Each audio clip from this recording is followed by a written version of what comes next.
Coach DiDonato, we'll get started with you. How different has this past offseason been after a pretty memorable 2018 season compared to the previous 3 seasons of your head coaching tenure? For us, really, it hasn't been any different at all. It's always going to be the same, and for us, that's continuing to build brick by brick. And for us, that involves 3 important areas. It always starts with vision. And we tell our guys all the time, keep your eyes on your vision, not your circumstance. Now, we said that a couple years ago when circumstances weren't too good for us. Well, now that, as you shared, circumstances improved, it doesn't change the fact that we're not called or created to get caught up in circumstances. We're called to have a vision and keep our eyes on that. So that's the first and most important thing. And as we keep our eyes on that, we understand it's going to be a process, and it has been a process to turn this vision and work towards turning this vision into a reality. And it's been laying one brick at a time. And we've laid a lot in a couple years. That's why we've gone from where we were 2 years ago and 3 years ago at Media Day to where we stand today. And we tell our guys, it's our job to just keep building. Just keep building, just keep laying brick, and our process is working, stay with it. And lastly, it's about love. Each of us needs all of us. We all have to speak the same language. And we have a common vision. We talk in 4-second phrases. We have a common phrases and how we communicate with one another. And it's our job to continue to have that one language. I feel like we have it in all 3 phases. I'm excited with each coordinator. We have the same evaluation process, same way in which we look at each phase of the game. So for us, it's about vision, process, love, and continuing to build brick by brick. Can you describe how important this year's 22-man senior class has been to the transformation of the Wolverine program? August 13th, 2016.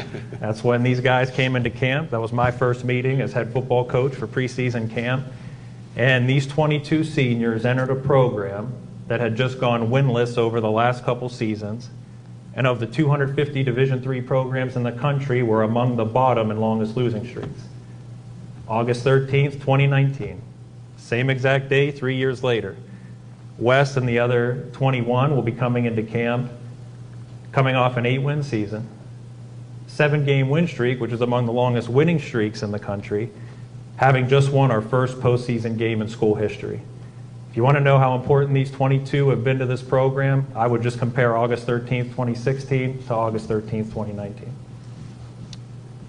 What do the Wolverines need to do to continue climbing in the President's Athletic Conference?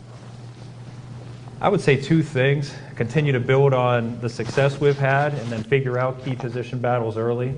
As far as success, the young man sitting next to me finished last season a top 5 rusher in the country, not just the conference, the country. And 4 of the 5 linemen who paved the way for him are back. We return our whole receiving core, highlighted by a young man who was top 10 statistically in the country in receiving, and the quarterback who led us on that 7-game win streak through 16 touchdowns to 0 interceptions in that 7-game win streak, and we return him as well. And then defensively, we return a senior captain middle linebacker, young man who started as a freshman every game for us at linebacker, both corners, the free safety who's been the heart and soul of our defense.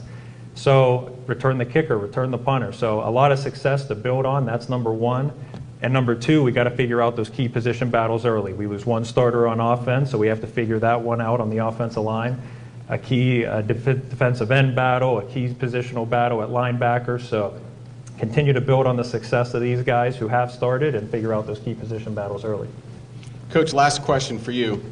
And I wish I had the time to let you talk about every 22 member of your senior class, but talk a little about Wesley Schools and what he's meant to your program during his career there. To glorify God in the pursuit of earning a degree, building lasting relationships, competing for PAC championships. That's the vision we put forth day 1, Wes's freshman year. And to have a young man who lives out each of those 4 areas the way he does. I mean, physically, he's football-wise, he's going to go down as one of the most decorated players to ever wear a Grove City College uniform. But yeah, first team all-conference. He was the MVP of our first postseason win in school history. Top 5 statistically in the country in rushing. So we know what he's going to be remembered on the football field.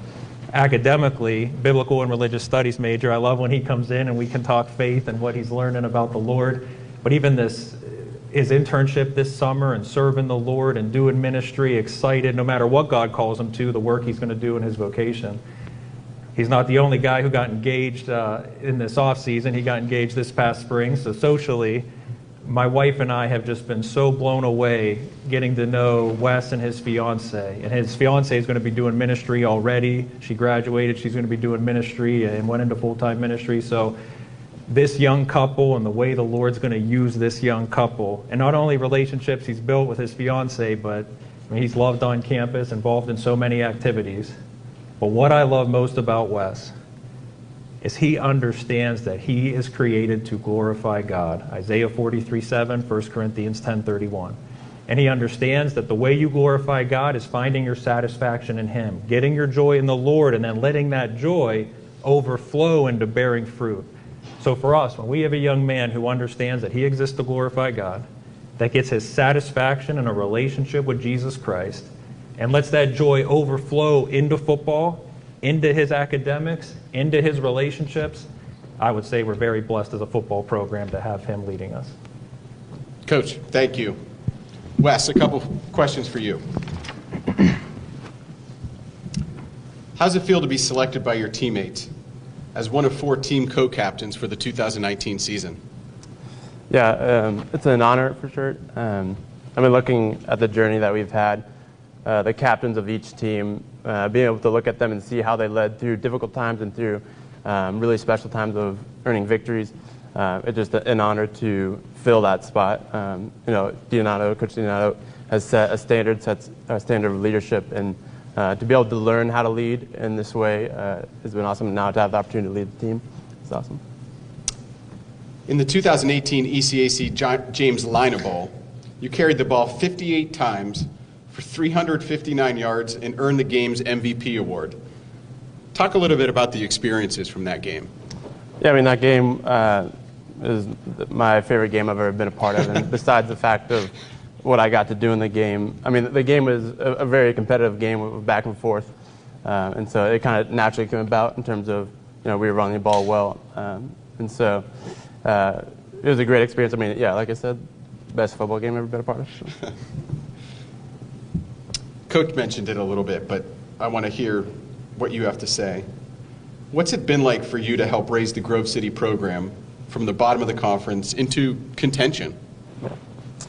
Yeah, I mean, like you said, I remember the first day coming into Grove City College and knowing the state that the program was in. But the best decision I ever made coming to Grove City College was buying in to the culture that he built and that he is building, that we're building now.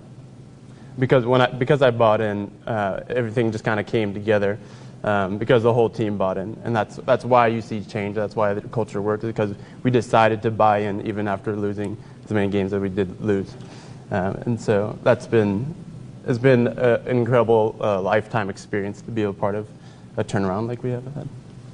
Wes, last question for you. Talk about some goals you have for the 2019 season as a team, and talk about some goals you have individually. We know you have them. You might as well tell us.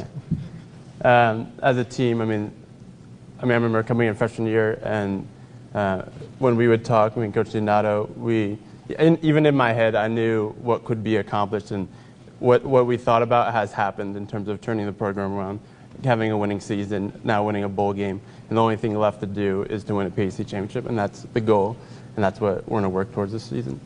And personally, I've never gotten caught up with being the best or trying to do anything like that. So really, I don't have any goals personally except to win a PAC championship. Coach, Wes, thank you guys. Grove City will open its season Saturday, September 7th at Juniata College.